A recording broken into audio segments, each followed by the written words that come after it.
नमस्कार दोस्तों, स्वागत है आपका कोर ऑफ बुक्स में। मैं हूं रोहन। आज मैं आपके लिए एक ऐसी कहानी लेकर आया हूं जो आपकी सोच को बदल सकती है। यह कहानी है अंशुल की, एक ऐसे युवा की जिसने अपने डर, झूठी मान्यताओं और असफलता के डर को पीछे छोड़कर अपनी खुद की सफलता की राह बनाई। यह कहानी साइमन गिलहम की किताब स्टॉप लाइंग टू योरसेल्फ से प्रेरित है और इसमें वो सबक छुपे हैं जो आपकी जिंदगी बदल सकते हैं। तो वीडियो को ध्यान से देखें और अंत तक जरूर जुड़े रहें, क्योंकि ये सफर आपको अपनी लाइफ पर नए तरीके से सोचने पर मजबूर कर देगा। लेकिन उससे पहले आप सभी से एक छोटी सी गुजारिश है। आप लोग हमारे वीडियो देखते देखते खो जाते हैं, चैनल को सब्सक्राइब करना भूल जाते हैं। तो अगर आपको हमारी ये कहानी पसंद आई हो तो इसे लाइक और कमेंट जरूर करें, साथ ही अपने दोस्तों के साथ शेयर भी करें। बुक का लिंक डिस्क्रिप्शन में दिया गया है। तो चलिए शुरुआत करते हैं। Chapter 1, the wake up call.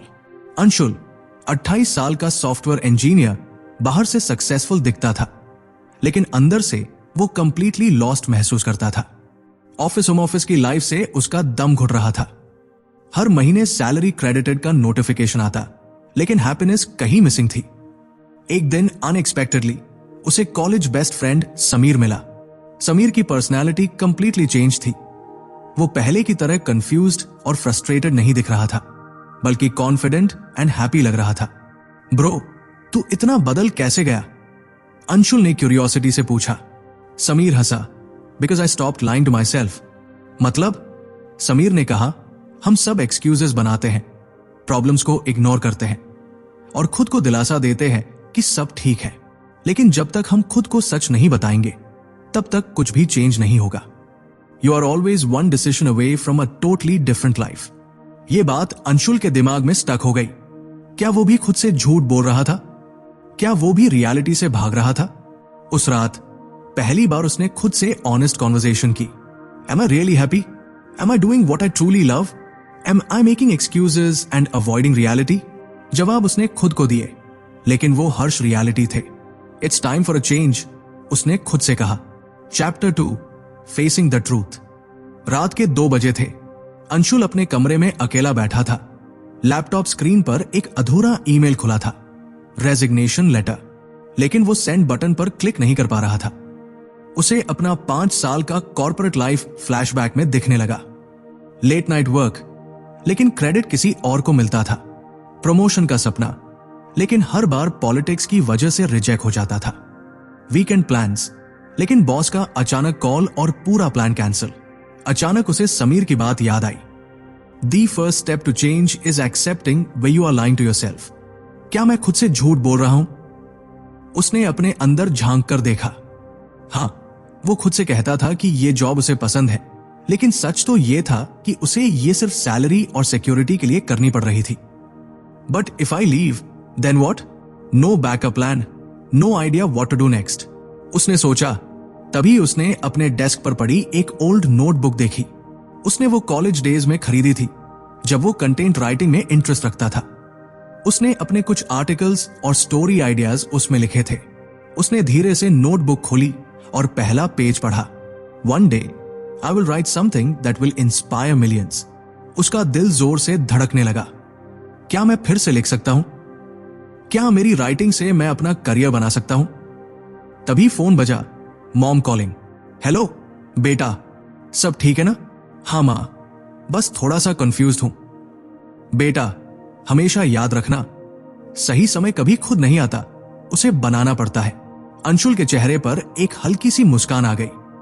शायद यही वो साइन था जिसकी उसे जरूरत थी। वो लैपटॉप की ओर मुड़ा और ईमेल सेंड कर दिया। Chapter 3, the fear of uncertainty. Anshul ने अपना रेजिग्नेशन ईमेल सेंड तो कर दिया, लेकिन सेंड बटन प्रेस करते ही उसके हाथ कांपने लगे। What have I done? उसके दिमाग में हजारों सवाल घूमने लगे। नो जॉब, नो इनकम, अब क्या? उसने फोन उठाया और समीर को कॉल किया। ब्रो, मैंने रिजाइन कर दिया। समीर हंसते हुए बोला, कॉन्ग्रेचुलेशंस, पर मुझे डर लग रहा है यार। अब आगे क्या? फियर इज नॉर्मल ब्रो, लेकिन सबसे बड़ा झूठ जो हम खुद से बोलते हैं वो ये है कि हम फेलियर से डरते हैं। सच तो ये है कि हम लोग अननोन से डरते हैं। अंशुल के लिए ये बात आई ओपनर थी। वो असफलता से ज्यादा इस बात से डर रहा था कि आगे क्या होगा, क्योंकि उसने कभी इस रास्ते पर सोचा ही नहीं था। उस रात वो लैपटॉप लेकर बैठा और लिखने की कोशिश की, लेकिन कुछ भी फ्लो में नहीं आ रहा था। Maybe I am not good enough, shit, मैंने जॉब छोड़कर गलती कर दी। तभी उसे एक कोट याद आया, doubt kills more dreams than failure ever will. वो समझ गया कि उसका डर उसकी सोच से ज्यादा बड़ा नहीं हो सकता। अगले दिन उसने एक फ्रीलांस कंटेंट राइटिंग प्लेटफॉर्म पर अकाउंट बनाया और पहला असाइनमेंट अप्लाई किया। फ्यू आवर्स लेटर उसके इनबॉक्स में नोटिफिकेशन आया, congratulations, you have been selected for your first paid writing gig. Anshul की आंखों में चमक आ गई। यह छोटा स्टेप था, लेकिन यही उसकी नई जर्नी की शुरुआत थी। Chapter 4, the struggle with self doubt. Anshul ने अपनी पहली फ्रीलांस राइटिंग गिग शुरू कर दी थी। हालांकि उसने खुद को तैयार किया था, लेकिन अब उसके सामने एक नई चुनौती थी, सेल्फ डाउट। हर सुबह उठकर जब वो लिखने बैठता, उसके दिमाग में सवाल घुमा करते, what if they don't like my work, what if I can't deliver quality, what if I fail and have to go back to a regular job, your work is only as good as the belief you have in it. ये quote Anshul को याद आया। फिर उसने खुद से कहा, failure is not the end, it's part of the process. Anshul ने काम करना शुरू किया, लेकिन हर सेंटेंस, हर पैराग्राफ लिखते वक्त उसे लगता कि उसका काम परफेक्ट नहीं हो रहा। कई बार उसे रीराइट करना पड़ा और कई बार उसे लगा कि शायद उसने अपनी सारी स्किल्स खो दी है। लेकिन फिर एक दिन उसने खुद से कहा, you are not defined by your mistakes, you are defined by how you bounce back from them. उसने सेल्फ कंपैशन दिखाते हुए अपना काम पूरा किया और सबमिट कर दिया। कुछ दिन बाद उसकी मेहनत रंग लाई। उसे फीडबैक मिला, great job, we are really impressed with your work. Anshul की आंखों में एक नया जोश था। यह सिर्फ फीडबैक नहीं था, यह उसकी सेल्फ बिलीफ का रिजल्ट था। वो समझ गया कि the journey is always harder than the destination, लेकिन अगर आप कंसिस्टेंटली मेहनत करते रहो तो सब कुछ संभव है। Chapter 5, embracing the process. Anshul अब थोड़ा कंफर्टेबल महसूस करने लगा था। उसकी राइटिंग असाइनमेंट्स लगातार बढ़ रहे थे और उसने खुद को एक फ्रीलांस राइटर के रूप में स्थापित करना शुरू कर दिया था। लेकिन जैसा कि समीर ने कहा था, success doesn't come overnight. Anshul को अब एक और चैलेंज का सामना करना था, समय की कमी। पहले वो 9 to 5 जॉब में था, अब अपनी फ्रीलांस जॉब के साथ उसे वर्क लाइफ बैलेंस मैनेज करना पड़ रहा था। रात को जब सब सो जाते, अंशुल अपनी डेस्क पर बैठकर काम करता, कभी सोता तो कभी बिना रुके टाइपिंग करता। उसकी रूटीन पूरी तरह बदल चुकी थी और इस बदलाव से उसे थकान भी होने लगी थी।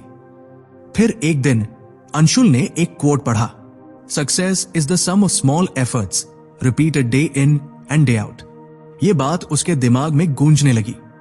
उसे समझ में आया कि सक्सेस कोई एक दिन का रिजल्ट नहीं है, बल्कि ये एक प्रोसेस है जिसे कंसिस्टेंसी और एफर्ट से हासिल किया जाता है। अंशुल ने सेल्फ केयर के लिए थोड़ा समय निकालने की योजना बनाई। उसने वीकेंड्स पर कुछ ब्रेक्स लेने का फैसला किया ताकि वो पूरी तरह से रिफ्रेश हो सके और अपनी क्रिएटिविटी को फिर से स्पार्क कर सके। जैसे ही उसने खुद को थोड़ा स्पेस दिया, उसका काम और भी बेहतर होने लगा। अब उसे लगता था कि काम में एक्साइटमेंट और पैशन वापस आ गई थी। अब अंशुल जानता था कि हर दिन की छोटी छोटी मेहनत बड़े बदलाव लाती है। प्रोसेस को एम्ब्रेस करना ही सक्सेस की कुंजी है। Chapter 6, the power of persistence. Anshul की फ्रीलांस करियर अब एक स्थिर रास्ते पर चलने लगी थी। उसे क्लाइंट्स मिल रहे थे, प्रोजेक्ट्स मिल रहे थे और धीरे धीरे उसकी पहचान बन रही थी। लेकिन जैसे जैसे वो अपने गोल्स के करीब पहुंचता, उसे एहसास हुआ कि ये यात्रा इतनी भी आसान नहीं थी। एक दिन उसने एक बड़े क्लाइंट के लिए एक आर्टिकल लिखा और लगा कि ये काम उसने बेहतरीन किया है। लेकिन जब उसने फीडबैक देखा तो वो डिसअपॉइंटेड हो गया। It's not quite what we were looking for, can you make it more engaging. Anshul के मन में एक नेगेटिव थॉट आया, what if I am not good enough. लेकिन फिर उसे एक और बात याद आई, success is the result of consistency and persistence, not perfection. उसे समझ में आया कि फेलियर तो एक हिस्सा है ग्रोथ का। अगर वो हर बार रिजेक्शन या क्रिटिसिज्म से डरता रहेगा तो कभी कुछ हासिल नहीं कर पाएगा। उसने डीप ब्रेथ लिया और फिर से उस आर्टिकल पर काम किया। इस बार उसने क्रिएटिव तरीके से आर्टिकल को रिवाइज किया और जो फीडबैक मिला वो उसे और भी बेहतर तरीके से समझने की कोशिश की। The biggest mistake you can make is to give up. ये कोट उसके दिमाग में घुमा। अंत में जब उसने आर्टिकल सबमिट किया तो क्लाइंट ने उसे सराहा और कहा, this is exactly what we were looking for, great job. ये छोटी सी सफलता अंशुल के लिए बहुत बड़ी जीत थी। उसने सीखा कि परसेवरेंस और डेडिकेशन ही लॉन्ग टर्म सक्सेस की कुंजी है। अब अंशुल को यह विश्वास था कि अगर वो निरंतर मेहनत करता रहेगा और प्रोसेस को अपनाएगा तो कोई भी लक्ष्य उसे रोक नहीं सकता। Chapter 7, letting go of the past. Anshul अब अपने फ्रीलांस करियर में कंफर्टेबल हो गया था, लेकिन एक और चैलेंज सामने था, अपनी पुरानी नौकरी और जीवन से जुड़े मेमोरीज को छोड़ना। जब भी वो अपने पुराने दोस्तों से मिलता या उनकी बातें सुनता तो उसके मन में पुराने हैबिट्स और कंफर्ट जोन की यादें ताजगी से लौट आती। क्या ये सब छोड़कर मैंने सही किया? ये सवाल उसे अक्सर परेशान करता। कभी कभी वो खुद को फिर से उस 9 to 5 जीवन में वापस देखने का सोचता, जहां उसे काम के बाद एक फिक्स्ड शेड्यूल मिलता था और उसे सिक्योरिटी का एहसास होता था। लेकिन उसने एक बार फिर अपनी सोच को रीडायरेक्ट किया। उसने सोचा, I am not my past, I am who I choose to be today. इस बार उसे फिर से सेल्फ डाउट ने घेर लिया था, लेकिन उसने पहले से सीखी हुई लेसन्स का पालन किया। Change is uncomfortable but it is also necessary for growth. Anshul ने अपना जर्नलिंग फिर से शुरू किया और उसमें एक दिन लिखा, I let go of the fears that have held me back, I am ready for new opportunities. उसने अपनी पुरानी नौकरी से जुड़ी सभी मेमोरीज को एक लर्निंग एक्सपीरियंस के रूप में देखा। उसने महसूस किया कि वो अब पुराने डर और संकोच से मुक्त हो चुका था। I am free to create my own path.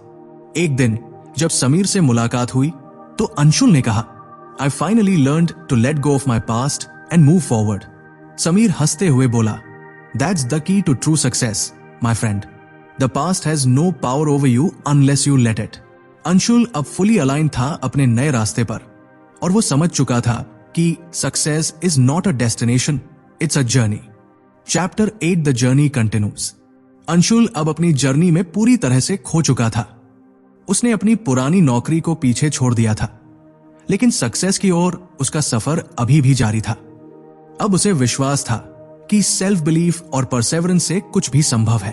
वो रोज अपनी राइटिंग स्किल्स को और निखारने के लिए समय देता, नई स्ट्रैटेजीज और अप्रोचेस को अपनाता। उसकी क्लाइंट बेस अब बढ़ चुकी थी और उसने धीरे धीरे अपनी पहचान कंटेंट राइटिंग के क्षेत्र में बना ली थी। एक दिन अंशुल को एक बड़े प्रोजेक्ट का ऑफर मिला, एक बुक लिखने का, और ये उसके लिए एक ड्रीम अपॉर्चुनिटी थी। उसने सोचा, this is my chance to truly make an impact. ये अपॉर्चुनिटी अंशुल के लिए एक डिफाइनिंग मोमेंट थी, लेकिन साथ ही यह भी उसे चुनौती दे रही थी। क्या वो खुद को इस बड़े कदम के लिए तैयार महसूस करता था? क्या उसे अपनी राइटिंग का नेक्स्ट लेवल पार करना चाहिए? फिर उसने अपना ध्यान जर्नी पर केंद्रित किया और सोचा, I may not have all the answers now, but I am confident that every step I take will lead me closer to my goal. उसने बुक लिखना शुरू किया और जैसे जैसे वो शब्दों के साथ खेलता, उसकी राइटिंग और ज्यादा ऑथेंटिक और इम्पैक्टफुल होती गई। उसका आत्मविश्वास अब आसमान को छू रहा था। Success is not the end, but the journey of discovering who you truly are. Anshul अब जानता था कि यह सफर कभी खत्म नहीं होता। जो भी ऑब्स्टेकल्स आए वो उनसे सीखता और आगे बढ़ता। यह सिर्फ एक किताब नहीं थी, बल्कि सेल्फ डिस्कवरी और ग्रोथ की प्रक्रिया थी। अंशुल अब जानता था कि जीवन के हर मोड़ पर नए चैलेंजेस और अपॉर्चुनिटीज सामने आती हैं, और अगर आप उसे स्वीकार करते हैं तो आप अंततः अपने ट्रू पोटेंशियल तक पहुंच सकते हैं। अंशुल का सफर अब सिर्फ उसकी राइटिंग तक ही सीमित नहीं था, वो एक इंस्पिरेशन बन चुका था और उसका संदेश साफ था, never stop believing in yourself, no matter how uncertain the road ahead seems. Chapter 9, overcoming fear of failure. Anshul ने अपनी बुक लिखना शुरू कर दिया था, लेकिन जैसे ही उसने पहला ड्राफ्ट पूरा किया, उसके मन में फिर वही डर आ गया। क्या अगर यह भी दूसरों को पसंद नहीं आएगा? क्या अगर लोग उसे नकार देंगे? इस डर ने उसे बहुत परेशान किया। वो सोचने लगा, I have come so far, but is it really enough? एक दिन उसने इसे लेकर सेल्फ रिफ्लेक्शन किया और खुद से सवाल किया, what is the worst that could happen if I fail? उसने खुद से कहा, failure doesn't define me, it's simply feedback for improvement. Anshul ने माइंडसेट बदलने का निर्णय लिया। उसने समझा कि फियर ऑफ फेलियर अक्सर सेल्फ इंपोज्ड होता है, और जब आप उसे अपने रास्ते से हटा देते हैं तो ग्रोथ को अपनाना आसान हो जाता है। वो अब परफेक्ट होने की बजाय अपने काम को इम्परफेक्टली परफेक्ट बनाने में विश्वास करने लगा। If you never fail you'll never learn. ये विचार उसे अब सही दिशा दिखा रहा था। एक दिन उसने किताब को फिर से पढ़ा और अपने दिल की सुनते हुए उसने अपने फियर्स को कॉन्कर किया और सबमिट कर दिया। उसे इस बार कोई डर नहीं था, क्योंकि उसे समझ में आ गया था कि फेलियर असल में ग्रोथ की प्रक्रिया का हिस्सा है। किताब को पब्लिश करने के बाद वो समझ गया कि असली जीत उस पर नहीं थी कि कितने लोग उसे पसंद करेंगे, बल्कि उस पर थी कि उसने अपनी फियर्स को कैसे पार किया। Chapter 10 celebrating the small wins. Anshul की किताब अब पब्लिश हो चुकी थी और उसे उम्मीद से ज्यादा सफलता मिल रही थी। रीडर से उसे बहुत ही सकारात्मक फीडबैक मिल रहा था। लोग उसकी राइटिंग को पसंद कर रहे थे और कई लोगों ने अपनी जिंदगी में बदलाव लाने की बात की। हालांकि अंशुल को अब अपनी मेहनत का रिवॉर्ड मिल रहा था, लेकिन वो ये समझ चुका था कि ये छोटी छोटी विन्स ही असली सफलता की ओर बढ़ने का रास्ता दिखाती है। उसने अपने छोटे छोटे अकॉम्प्लिशमेंट्स को एक सेलिब्रेशन के रूप में देखा। Success is not about the destination, it's about the journey. It's about celebrating every small win along the way. Anshul अब हर दिन अपनी छोटी जीतों का जश्न मनाता, चाहे वो एक अच्छी क्लाइंट रिव्यू हो या राइटिंग गोल को पूरा करना। उसने ग्रैटिट्यूड को अपनी डेली रूटीन में शामिल किया और हर सफलता का अप्रिशिएशन करना शुरू किया। समीर ने एक दिन उससे कहा, you are not just writing a book, you are writing your own story. Anshul को ये शब्द डीपली रेसोनेट हुए और उसने महसूस किया कि सक्सेस के रास्ते में हर स्टेप मायने रखता है। अंशुल ने अपनी किताब के सक्सेस को सिर्फ एक उपलब्धि के रूप में नहीं देखा, बल्कि उसे एक नए अध्याय की शुरुआत मानते हुए न्यू गोल्स के लिए तैयार हो गया। Celebrate the small wins, for they are the stepping stones to bigger dreams. अब अंशुल जानता था कि यात्रा कभी खत्म नहीं होती। वो हर कदम को अपनाने, हर छोटे लक्ष्य को सेलिब्रेट करने और नेक्स्ट चैलेंज के लिए तैयार था। तो दोस्तों, यही थी अंशुल की कहानी। एक ऐसी कहानी जो हमें सिखाती है कि जब तक हम अपने डर को नहीं छोड़ेंगे, तब तक हम अपनी असली काबिलियत को नहीं पहचान पाएंगे। याद रखिए, सफलता एक मंजिल नहीं, बल्कि एक सफर है। अगर ये कहानी आपको पसंद आई और इससे कुछ नया सीखने को मिला, तो कोर ऑफ बुक्स को लाइक, शेयर और सब्सक्राइब करना न भूलें। और हां, इस किताब का लिंक आपको डिस्क्रिप्शन में मिलेगा, ताकि आप खुद इसे पढ़कर और भी गहराई से सीख सकें। मिलते हैं अगले वीडियो में। Thanks for watching, stay motivated and keep designing your life. Until next time, take care.